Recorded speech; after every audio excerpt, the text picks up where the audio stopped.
Let the sun shine. Let the sun shine. Let the sun shine. Hello, hello, hello. Look at you, gorgeous. How are you this evening? Well, I'm doing well now that you inserted gorgeous into my title. Of course, of course, of course. Welcome to the show. Thank you. I'm glad to have you, Miss Van Court. How's everything? Everything is good. I'm so glad to be here. I've been vying to be on your show, so I'm just grateful to have gotten a slot. Hey. Well, you know what? It's so many beautiful people out here doing wonderful things, and you are doing an amazing thing with your new app that you have created. And we're going to talk all about that. And we're going to get into you and who you are and what we're going to do to help the people out and get these kids signed up and to, educate them about financial literacy. So we're going to let some people get on board first and come on. But how's life over in Bed-Stuy? Oh, I love life in Bed-Stuy. I mean, even with quarantine, we have good neighbors and good friends and folks who look out for each other. So I can't be mad at Bed-Stuy ever. Okay, I hear you. Mm-hmm. Well, welcome to the show, everybody. We have the one and only Tanya Van Court. She is the CEO and founder of Goalsetter.co. Just CO, not com. Goalsetter. And we're going to talk all about that. But before, Tanya, we're going to get into your background a little bit. Basically, you came out of media. You were in Nickelodeon for several years. You launched ESPN3. You did a lot of amazing things. How did you get in that space first? Let's talk to people about that and what happened there. It's so interesting, Charlie, because I was the daughter of an elementary school teacher. My mother was a teacher in East Oakland, California, and had 6 kids, and I'm the youngest. And so my first love, I would say, was probably actually education. She really taught us that education was paramount and a priority in order for us to be all that we could be in life. And so I valued education. I valued bridging gaps for people. But my mother died when I was 6 years old of a brain aneurysm. Wow. Sorry to say that. Mm-hmm. And that changes your trajectory, right? Yeah. That changes your life and changes how you think about life and the lens that you have. So for me, all 6 of us, by the way, went to go live with my auntie, my mother's sister. She took in all 6. So she went from having 1 kid to 7. Wow. Right? You want 6 kids, Charlie, that I can send you right now? No, that'd be a no. And I was a baby. You know what? We do have that in common. I number 6. So we know what it feels like to be at the end of the train. Yes. At the end of the train. That's right. But, so for me, after that, my lens and how I looked at the world was jaded and shaded by, oh my goodness, life is insecure. And so I need to create security for myself.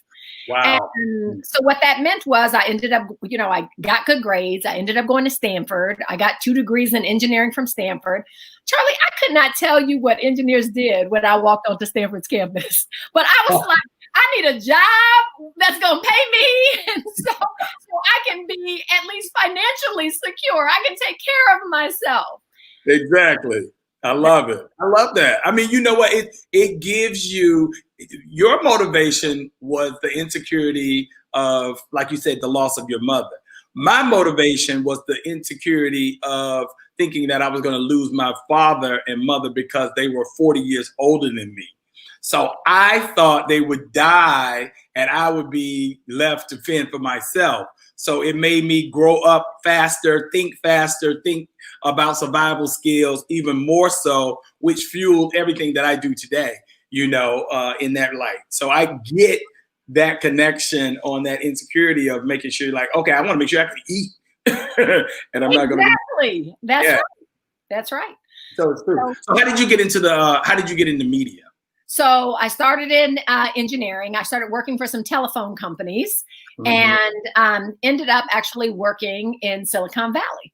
And I was in Silicon Valley and had about $1 million in stock and stock options in 2001. So I was, in my ripe old age of 28 or 29. And the big technology bubble burst. And when the technology bubble burst, that $1 million that was all concentrated in one stock very quickly went down to a couple $1,000s, Charlie. And when I say very quickly, I mean in a day. Mm-hmm. And Wow. I said, wow, Tanya, that was stupid. I didn't know anything about money. I didn't know about stocks. I didn't know about diversification. I didn't know about asset allocation, right? I didn't come from a home that talked about those things or where we understood those things. And so I said, that was stupid. I will never let that happen to my own child. So fast forward, at telephone companies, at Silicon Valley companies that were launching technology, moved out to New York and started working for Cablevision, because Cablevision, a cable company, they were launching a telephone product. And so that's really how media started for me. It was really from the vantage point of technology in a large media company. Well, that job in Cablevision led to another job at ESPN, and that's where I launched the technology of ESPN3. And then that led to a job at Nickelodeon, and then I was responsible for technology and content. And so that was really exciting, because now you're going from just being a nerd dealing in the technology and building the technology to actually getting to have a say in what content goes in front of kids. And so that was a real eye-opener and a lot of fun to me. I think that I am, a little bit of half nerd and half creative. And so that really let me exercise both of those sides of who I am. Where did you, when you were in Silicon Valley, who did you work for? I worked for Covad Communications, which was they're a high-speed data company. They were launching high-speed data for, our computers, telephones, et cetera, before the telephone companies and the cable companies did it. So Covad was one of the early ones where you could get broadband internet access. It's funny when I'm talking to you, and as we got to know each other, and I'm getting to know you even more, and realize that our lives have so many synergies, because I worked at Northern Telecom in Dallas when I went to grad school, and I worked in their CALA, which was their Caribbean and Latin American market, about getting wireless to those areas with because they're where they're located. That's right. They had to send you. Exactly. So it was all about digital and stuff like that. So anyway, fast forward, our lives have really changed, and you're an entrepreneur and I'm an entrepreneur, but you're doing wonderful things with the app called Goalsetter.com. So Charlie. I'm sorry. .co. So what produced the idea of Goalsetter.co? How did that come about? It's so funny the way that God puts things into our lives and our minds and our hearts. My daughter was 9 years old, and she said to me, Mommy, for my 9th birthday, I really only want 2 things. And I said, what's that? And she said, I want enough money to save for an investment account and a bike. Mm-hmm. And Charlie, I looked at that child with her 2 little puff ponytails on the side of her head. You can imagine her now. And I thought to myself, if I can get every child to say that, I can change the world. And so that's really what led to the starting of Goalsetter. Goalsetter, we are a savings and financial literacy platform for kids and families, because we let the whole family get involved. Right. But inspired by a 9-year-old who said, I don't want all of this junk that you guys keep giving me. I really want to learn how to save for goals and things that are important to me. Mm-hmm. Okay. When did the idea come about? When did it come about? So she said that about 5 years ago, and it took me a little bit of time to say, do I really want to do this? Because I didn't want to be an entrepreneur. I don't, Charlie, you seem a little bit more risk prone and out there than I am. I consider myself on the line of being an introvert and an extrovert. So being an entrepreneur was the furthest thing from my mind. Right. I had nice cushy jobs in corporate America. I got a nice paycheck. And so I really had to think about it. But ultimately for me, I felt like it was my calling. I felt like I could prepare our children to be financially secure in a way that nobody else could, right? I love the idea and I love the concept. And thank you. I used the concept when I was running for president of HUAA to get the alumni to get involved, in setting up accounts for all of our kids. Which I thought was amazing, and it is amazing. And during this time right now, where I think African Americans are really trying to realize, okay, what is my place in the world? We've tried to go over, we tried to assimilate, We've tried to become a part of the majority race. It's not working for us. I go into corporate America. I try to do everything right. They tell me, if I do my job, I'm going to get, promoted. You see, that doesn't happen. We get the job. We move to the cushy neighborhood. We don't explain to our children what's actually going on in the world because we want to shield them from that. That's right. And we don't give them the fundamentals because the fundamentals are not being taught in the schools that we are paying $50,000 for a year. What? And so for you to interject yourself and to come in and do this, I really say for the culture, and I hate using that term sometimes, but it is for the culture of being able to really show and educate African-American kids about financial literacy, because right now we see kids our spending capacity, the disposable income that we have, we usually waste on shopping and things that really doesn't matter, and we really don't look at building our legacy.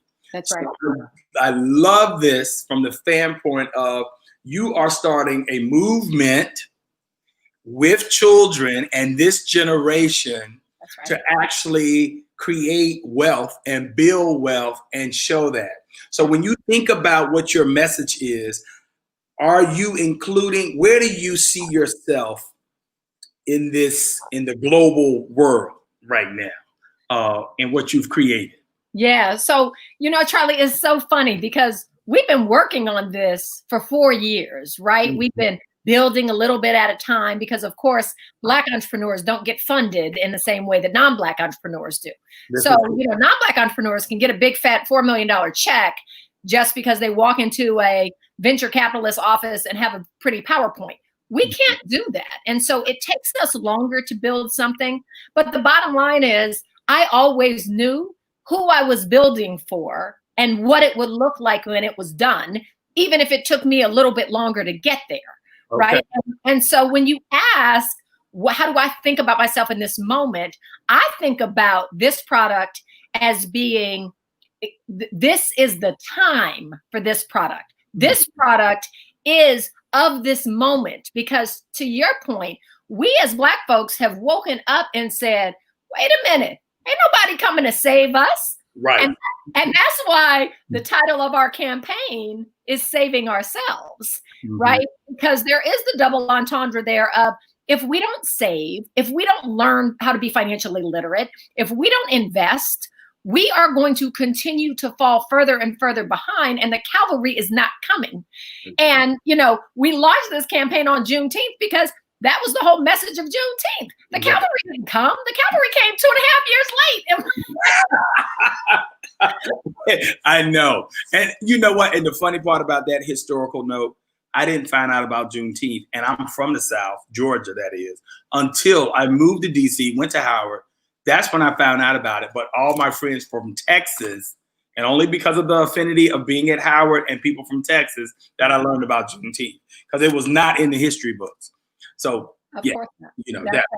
And then me being an entrepreneur, being in the space of real estate and being in the space of buying property as an investment, as a way to build your wealth.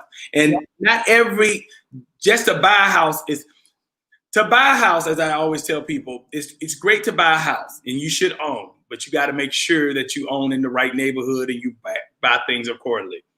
There's good investments and there's bad investments, no matter what you do. But you do want to create that legacy and build that legacy. And just like when you come to me, I'm always saying, okay, so now when you leave me and you close on your house, you need to go to a trust and estate attorney, because you need to put that thing in a trust and estate. So therefore, you can create that legacy for your kids and your family members. And so therefore, that will not be taken away from you. So what I love about Goalsetter, you're starting this at such an early age. It's a fun, interactive app that people can use, and it just gives different tools. So can you describe Goalsetter for the audience? I can. So Goalsetter is a savings app. It's for everyone in your family. So we say from cradle to graduation. So literally, if you have a new baby, they need a savings account. Every one of our children should have a savings account the minute they are born. If you have a 15-year-old, they need a savings account. And then we have all of the things that make doing money in a family easier. So we let kids and parents sign up to save for goals, big or small, short-term or long-term. It's a savings account. So you can just save, or you can save towards particular goals. Family members and friends can then gift you goal cards instead of gift cards. So you're receiving and your kids are receiving real money towards real dreams instead of 20 gift cards on their birthday that mama's going to lose, that they don't need, that are to 20 different stores and they can't consolidate anyway. There's so much waste when our kids could be saving towards things that are meaningful and saving towards their future. So we let family members and friends gift goal cards. We let parents sign up to save with roundups and autosave so they can connect their bank accounts. And every time they swipe their debit card, those pennies that change, if they round up to the nearest $1 or $2 or even $5, that goes into their savings account or towards one of their kids' goals. They can put it towards the kids' education fund. They can put it towards a robotics camp this summer. But it creates an environment of savings in the family, the entire family. And then kids have an allowance feature, so kids can earn money by doing chores. And they have their app and you have your app, so they can submit their chores. You can approve their chores. But on top of all that, Charlie, this is the part that I love the most. On top of all of that, we have a set of financial literacy quizzes that are rooted in national financial literacy standards, kindergarten through 12th grade. So kids are learning real things. They're learning about compound interest. They're learning about APY versus APR and loan interest rates, etc. But all of these quizzes are based on memes and GIFs from hip hop artists, celebrity influencers, social media personalities. So we use Beyonce saying, "Can you pay my bills? Can you pay my telephone bill?" To explain that Beyonce wouldn't need anybody to pay her bills. If she had an emergency fund of 3 months saved, then she would have that emergency fund to fall back on. Right. And kids love these quizzes. And they love that they are learning about how to grow wealth, how to build wealth, how to understand wealth, these concepts that nobody is teaching them. And that, quite frankly, America has kept away from us. They have. And I think even also too, I think it's very hard for African Americans to even have that conversation with their kids, you know, because it's very hard. Like my father was all about buying land, but he never really went further than after. Okay, so you buy land, but then what? Yeah. You know. So it's like, and you say have a piggy bank, or if you have the savings account from the bank, but then what? So they only went so far. They didn't go, you know, to the root of how to invest, why you want to buy real estate, why you should do this, why you should save, why you should diversify. What does that look like? That's right. So I love what you're doing, because I set up my account for my niece and my little nephew, great grandnephew, great nephew, who's 6 months now. I think 6 months. Perfect. Yeah. So I set up stuff for him. And I love it because it comes out of my bank account and it goes right into their account. And I can start with my niece, my great niece, because she's starting to talk. Me and her have relationships back and forth. And I gave money for her birthday, but we're talking about that. So it gives us a conversation piece also to talk about, so she can understand a little bit more what's going on. Bridget said she just watched you last week. I was going to open an account for my great nephew, Charlie. You're on it. Of course. Thank you, Bridget. So with Juneteenth, you wanted to open up, and I'm going to send this out. You wanted to do 1 million Black kids saving on Juneteenth. The app is in the App Store, so you can go to goalsetter.co. I put it on the bottom of the screen for everybody. And it's on Android and in the Apple App Store. Let me be clear. It's on both of them. Thank you. I love the little African dashiki she's in right here. It's so cute. She's so cute. She's so cute. And so I love this campaign. How are you reaching your targets? What are you doing? Yeah. So look, Charlie, our Juneteenth announcement was the announcement that this is where we're going. We didn't expect to do that in a week. It would be almost impossible for any app to sign up, 1 million folks in a week. But the point was, that's our target and that's where we're going. And the reason we set that as a target is because we want people to know we're not playing. We're not here to change a few kids' lives. We're here to initiate and launch and march as a movement. Right. And we are looking for soldiers and generals to march alongside us. So right now, we're having conversations with Fortune 100 companies, large banks, about sponsoring tens of thousands of accounts for kids, because, this is two parts of an initiative. Part of it is the awareness initiative, right? We know that all those folks who went to Howard with you, they can probably afford to set up an account for their grandkids and the grandnephews and the grandnieces. They're straight, right? Exactly. But there are a whole bunch of folks in our society where this is an access initiative. It's not just awareness, it's access. And so that's why we are looking to corporations to say, look, somewhere along the lines of your success, you contributed to the wealth gap that we see in this country as Black people, right? You didn't hire Black folks. And so we could not make as much money as a community that we could reinvest in our community. You didn't promote Black folks. You didn't support Black businesses and hire them as vendors for banks and financial institutions. You redlined and had subprime lending for Black folks. I mean, we can go on and on and on about how America has gotten rich at the expense of Black folks who have gotten poor.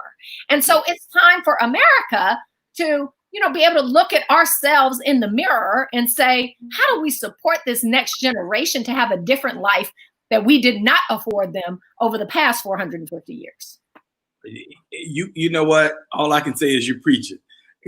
And you're preaching to the choir, because at the end of the day, you are so correct. Because we built this country. We haven't been paid for it, basically. It's been on the take.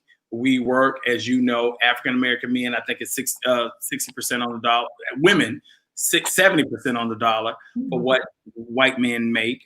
And for men, I think it's something like 0.65%, 65% on the cent on the dollar of what they make. So equity is not equal. There is no equity, excuse me. We also know, based on what you just stated, is that we have to take care of generations behind us or in front of us. We got to take care of mom or the aunt or someone in the family. And we don't have that about ourselves and be selfish in the world. We don't come from that place. We are people of humanity. And with that, we give back and we bring people up. So we've been able to do that. What do you think, what kind of partnerships are you looking for? Because you mentioned that you're talking to banks and everything of that sort. What partnerships are you looking for? And people who are here that are listening online tonight, how can they help Goalsetter, or how can they help you, make sure that this is impactful in our community? Yeah. Charlie, thank you so much for asking that question. The partnerships that we're looking for are any corporation with a conscience. And so any corporation that says, you know what, we have not done enough for the Black community and we can be a part of the solution. And so, if that's a small corporation that says, hey, we can sponsor 100 Black kids with savings accounts and culturally relevant financial literacy, then great, bring it on. If it's a multi-billion-dollar corporation that says we can sponsor 50,000, even better, bring it on. Right. And so it doesn't have to be an organization of any particular type. You can reach me at Tanya, Tanya, at goalsetter.co. If you work for a corporation and you raise your hand and say, I think they might be interested, and I'm happy to have the conversation with them, because the truth of the matter is the Underground Railroad never died. Right, Charlie? Folks think that the Underground Railroad ceased to exist. But the truth of the matter is, inside of your corporation, if you are a Black person, I don't care if you are a entry level person at your job, or you are a high level person. If you are part of the Black resource group, you have influence. And so we have to start sticking together and making sure that these corporations move with intent and that they are doing what they say they are going to do, because otherwise, it becomes a moment and not a movement. And we need a movement for this next generation. Right. And I always say, you don't want performance gestures. You actually want action and with intention, just like you just mentioned. J Swift, Jamila, she said, "Hey, Sarah, how you doing? Congrats on this project. Have you been able to go to Black-owned banks, i.e. One United and such? Have you been able to do that?" Jay Swift, I love that question. I literally just talked to Terry Williams from One United yesterday. And we are talking about, obviously Black banks have not had the same level of resources as other folks. So we haven't talked to them about sponsoring accounts, because we know that they need all the resources that they can just to continue to evolve their own businesses. We are trying to figure out how we plug a Black bank into the back end of Goalsetter, because again, they haven't had the technology infrastructure that we would need in order to connect to them. And so we're trying to figure out creative solutions for that. And I'm excited to be having those conversations. Look, we all know if it doesn't happen this year, it's just a matter of time, right? Can you speak to that connectivity issue, so therefore the audience knows what's the problem, what's the missing link that Black banks have that some of the large banks, can help you and assist you with, that we're missing out on? Well, the interesting thing is, Charlie, it's not even just the larger banks, or it's not even necessarily the larger banks that can fuel these fintech companies like Goalsetter. Mm-hmm. It is a handful of banks across the country, maybe 8, let's say, that have invested heavily in their technology infrastructure so that they can basically serve as a back-end bank for any fintech company that comes along and says, "I'm not a bank at Goalsetter. I don't want to touch the money. When people bring money in, I want it to go directly to you. I'm just going to create the great front-end experience so that people feel like we are a bank and feel like we're a better banking experience." Can you make sure that you mentioned fintech? Please describe what fintech is for the audience. I will. So fintech is financial technology, which is any app like Chime or Acorns or Stash or Goalsetter that is actually doing something that looks and feels a little bit like banking, but isn't really banking. It's a new way of saving your money, investing your money, etc., done via an app. And so many of these companies do not have a banking charter. They are working with banks, as are we. But there haven't been any Black banks in this space because, Black banks just have not had the funding required to invest in that level of technology to power these companies. And so, but that's going to change, right? I mean, more money is getting into Black banks. We as Black folks are putting more of our money into Black banks. And so, I see the world changing, and I see opportunities for us to partner with Black banks on the back end. So those are the conversations we're having now, for sure. Okay, great. Also, too, speaking of that, apps like Venmo, Cash App. We know a lot of kids use Cash App, and they say, "Give me your Cash App. I'll send you Cash App." How do you?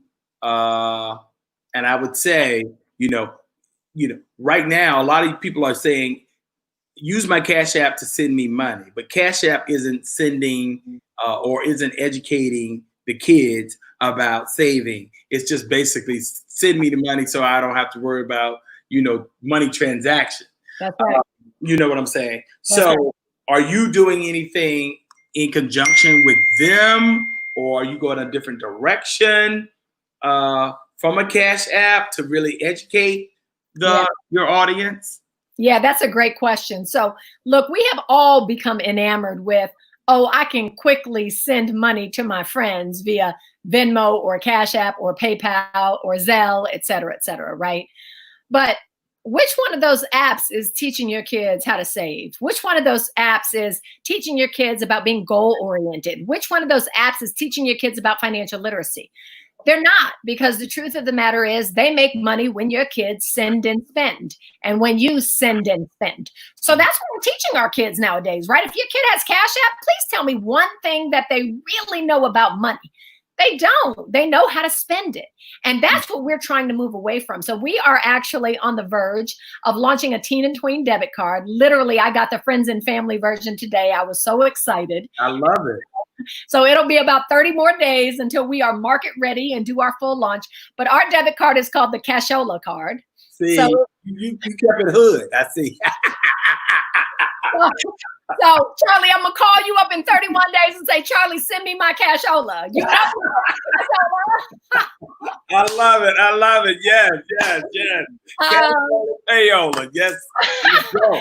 But, Charlie, you're not ready because, our debit card, the very first card, will be a red, black, and green card. And that's right. And not only that, but these amazing quizzes that I just talked to you about are going to be attached to the card. And so you, as a parent, will be able to turn on a little rule called Learn Before You Burn, flick of a switch when you're activating your kid's card. Okay. And on Sunday morning, your kid's card will automatically freeze if they haven't taken their financial literacy quiz for the week yet. I love it. And the minute they take that quiz, it will unfreeze again and they can use it. But look, the bottom line is, why am I out here swiping and swiping and swiping when I don't really know anything about money? Like, you shouldn't even, there should be a license to swipe, right? Like a license for everything else. If you don't know about compound interest, if you don't know about saving and diversification and asset allocation, then you should not be given your license to swipe. And so that's what I love that, because you are really taking the classroom setting and you're bringing it home, and you really let the kids know exactly what they're doing. I see you got your kid there right there. Is that your son? Look, like what? Hey, little man, what's going on? I love him. He's so cute. I saw him on the boat. He was fish. I can't right now, but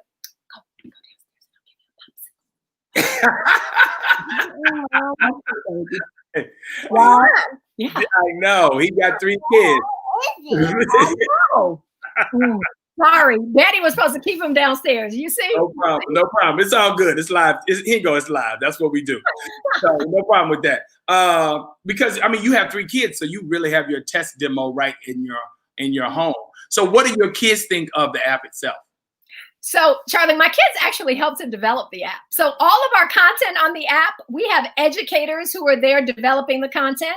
We have financial experts who are developing the content. And then we have a group of teenagers. And the group of teenagers is designed to make sure that everything we put out is cool. My 15-year-old is like, Mommy, no, we're not doing that. Right. Okay. And when she says that, we take it down and we ask her, okay, well, what should we do? Right. And that's why kids love the app, because it not only feels like it's for the culture, it also feels like it's, for and from kids. Right. Nobody wants to, a 15-year-old doesn't necessarily want to sit down and talk to a 45-year-old, but they do want to talk to other kids, and they're like, okay, I get that. I like it. Right. I love it. So what skills do you use to teach kids who not interested in financial literacy? Are you bringing this in the school system? Are you partnering with the school system, New York City public schools? What are you doing there? Are you looking for those type of partnerships? Oh my gosh. So, the executive superintendent of New York City Public Schools happens to be a friend of mine. She's an amazing woman, Karen Watts, and she has about 120,000 kids under her purview. So yes, Karen and I are talking about how we can bring Goalsetter to those kids. And we haven't formulated our plan yet, but we are working on it. And, part of my hope is that we can find a sponsor to sponsor an account for every one of those kids. And by the way, our sponsorships are $40 in an account for each kid as a nod to 40 Acres and a Mule.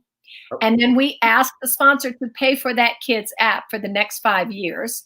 And that's $12 per year per kid. So that's another $60 so that kid gets 250 weeks of financial literacy quizzes at the end of that 5 years. And so the total sponsorship is $100. And so we are looking for lots of different corporations to sponsor these accounts so that we can go to New York City public schools that may not have a lot of money, but have a lot of kids who are in need of both this content and in need of a savings account. Are you looking at partnering with anything like Jack and Jill of America, the links? Are you looking at the Divine Nine? Are you looking to take your information there to work within their educational children programs? Because I know a lot of those organizations do special programming for kids like that, especially Jack and Jill. Absolutely. I love that you said that. I'm actually a member of Jack and Jill Brooklyn Alumni Chapter.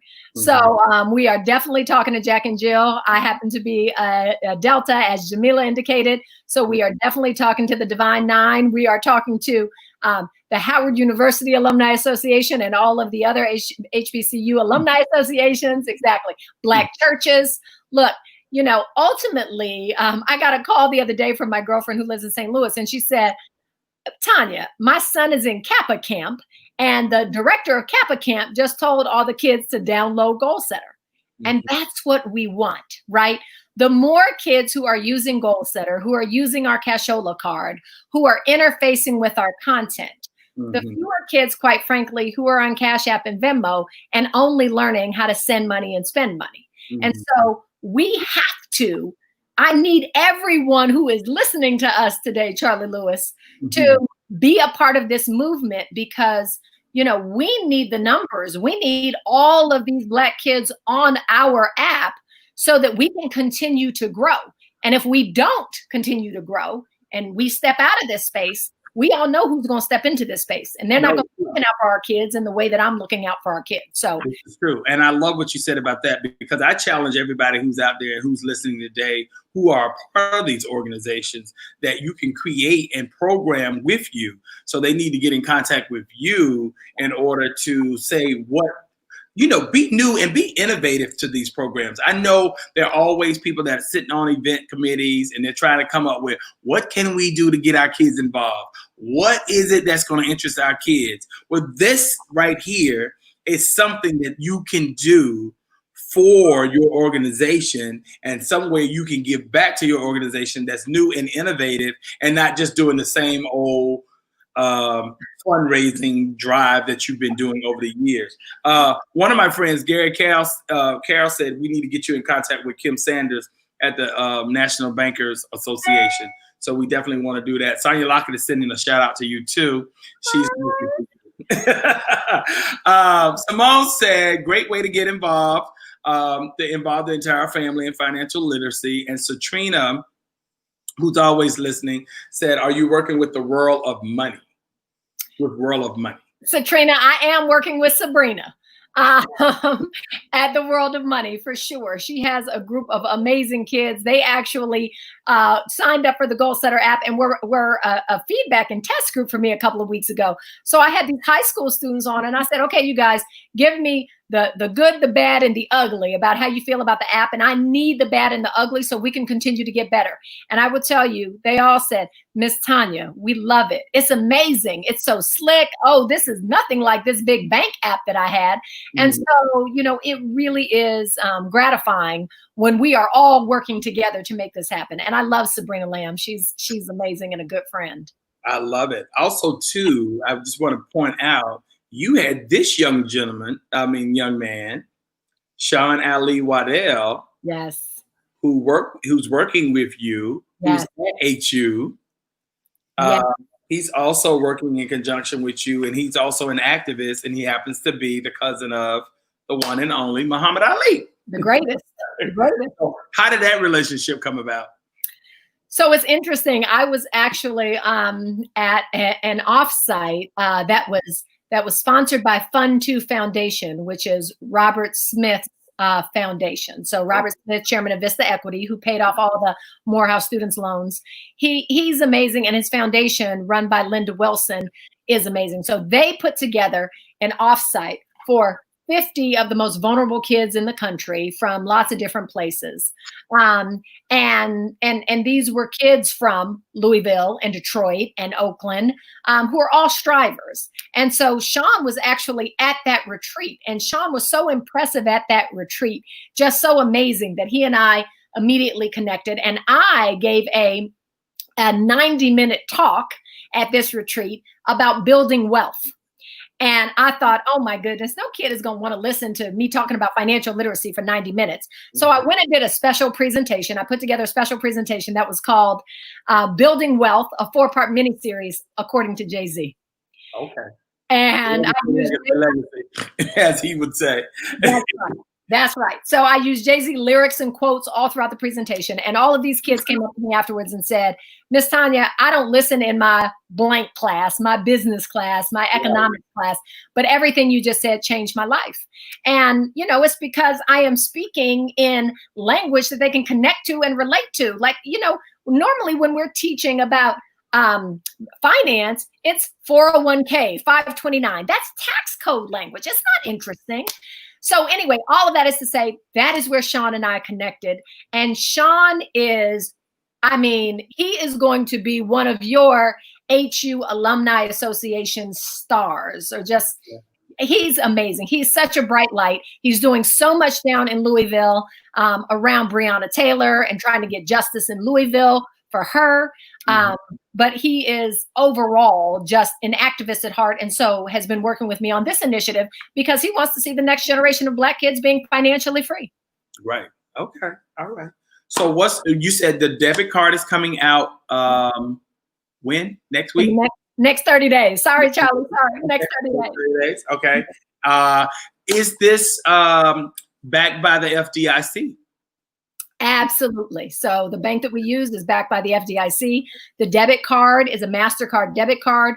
We are actually in an amazing MasterCard accelerator program right now. So we're doing some really interesting things with MasterCard, and they've been big supporters. So, you know, we've got all of those digits behind us, all of those acronyms. Right. So what else are you, if in a perfect world, where would you like to be, I say, in a year from now? So in a year from now, we would have wanted to have hit our goal of 1 million Black kids saving. You know, signing up 1 million kids in a year would be a fantastic feat.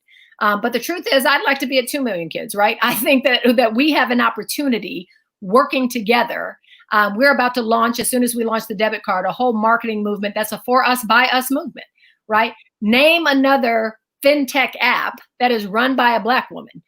You know, there are very, very few. There's, you know, one other in Atlanta. She's amazing, but not doing the same things that we're doing. There's one in New York run by a Black man.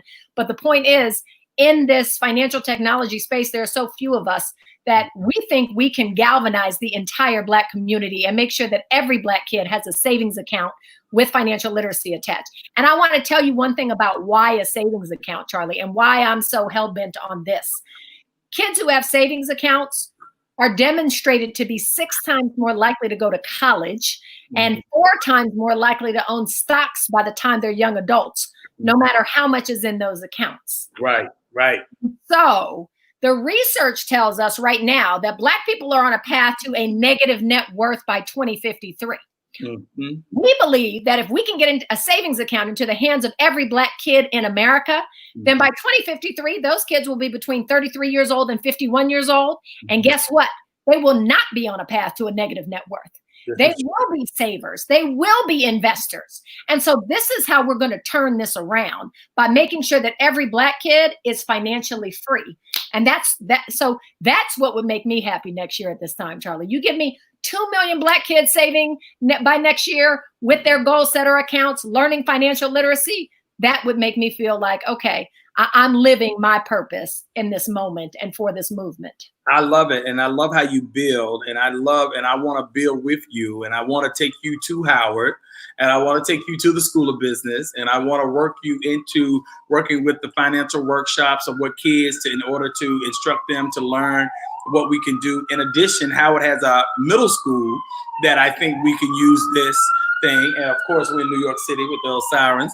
But I definitely think that there's partnership opportunities, and we would love to work with you to kind of be the trendsetter, as we always are, of the HBCUs, to incorporate and bring this along and to educate our people. I think also too, for our listeners out there, there are things when companies are coming to us and saying, what is it we should do? Can we give money to Black Lives Matter? Well, I think this is an opportunity of where companies should be putting their money. They should be sponsoring kids with savings accounts. You don't give to Black Lives Matter. Black education matters, because then therefore Black Lives Matter when you know they're being educated and they're being educated properly. So I would challenge anybody out there, when your company comes to you and say, well, I want to give money, what I want to do, what should we be doing? It starts with education. That's right. And I'm with you. Education, I've never been on the criminal justice end of it, because I always said, if you educate your kids from the beginning, it will keep them out of the system. You know, and so that's where my heart always leads, and it always leads to education. That's why my affinity and my love and passion for Howard is so great, because, you know, that was my mother and father as well. So I want to thank you on that. You guys out there have any questions for Tanya that y'all want to know? Sonia said, hey, we got to get more investor money into Goalsetter, which I agree. Yes. Thank you. For sure. Yeah. And it's all about building us up as a community. And if we don't do it, who's going to do it?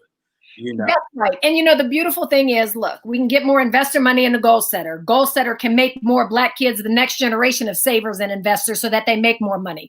Goalsetter can one day make lots of money so I can invest it in other Black companies that are coming along, right? That's what community wealth does for us that we've been denied for so long. So thank you to whoever said that, because it is so important that we have this wealth in our community, and every person in every corporation, the seat that you're sitting in, you can make a difference in all of this too.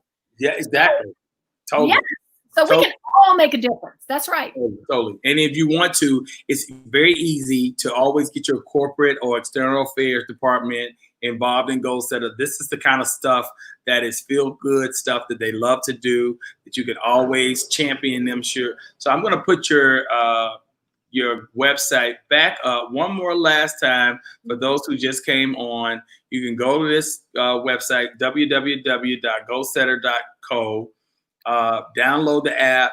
There's a desktop version as well, and start playing with the app. Play it with your kids, your nephew, your nieces, or whatever.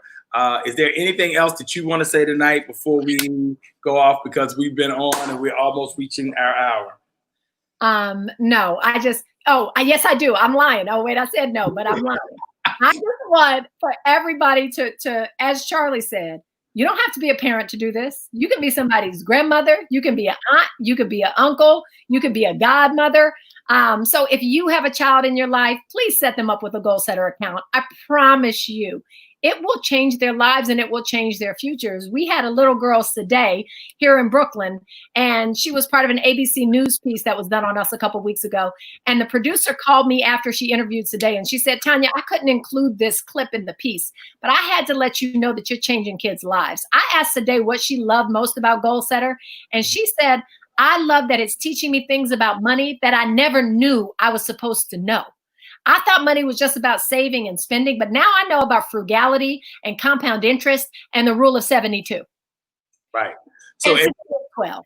And that's right there. That's the testimonial that you have at the end of your marketing kit. But you guys can reach Tanya at Goalsetter. Oh, I put co. It's .co. Excuse me. It's just co, not com. There it is. I was able to change it real quick. .co.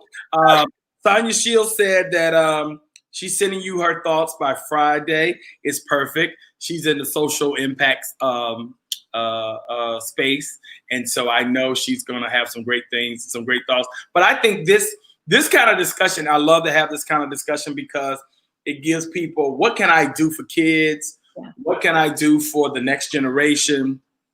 What is it that we can do to educate and to bring people up? And I mean, it's the small things like this. You will never know. You're going to impact so many lives that you don't even know about right now based on this app. So it's almost like the Schoolhouse Rock. You know, I'm just the bill. Just a simple old bill sitting on Capitol Hill. So, I mean, that's Goalsetter. That's the new. That's right. That's right. 5, 10, 15, 20, 25, 30, 35, 40. Yeah. I know all of them, Charlie. I know all of them. I got 3 kids. I was like, oh, y'all don't watch Schoolhouse Rock. They're like, why are we watching this? It's 30 years old. I know. Well, I appreciate you coming on the show and giving us all your insight. It's been a pleasure working with you. We're going to continue to build upon this in our relationship. And I hope everybody tonight that saw you were inspired. I know you're passionate. I love all the energy that you're giving to this and what you're doing for the culture and for our people and for the kids, just in general, because you're building them up and they don't even know it yet. That's the beauty of it. Yes. You know, so there's hope there. Tanya Lockett, where's my boyfriend, Mac? Oh, well, I don't even know what he's talking about. That's another story. But anyway. Tanya Lockett is asking about the baby who came on here. Oh, okay. That's her boyfriend, Charlie Lewis. That's her boyfriend. Yeah. And then I got to shout out to my sponsors tonight, hbcucollection.com. You got to go. It's another thing. Got to keep it. And it's really heritage, Black college collection. So it's all about saving us. It used to be 121 Black colleges, and now there are 104. So we got to preserve that legacy. We got to keep that legacy. And it's up to us to do that, because if we don't do it, who's going to do it? That's right. All right? All right. Charlie, thank you for having me. I love you. Let the sun shine. Let the sun shine. Let the sun shine. Let the sun shine. Let the sun shine. Let the sun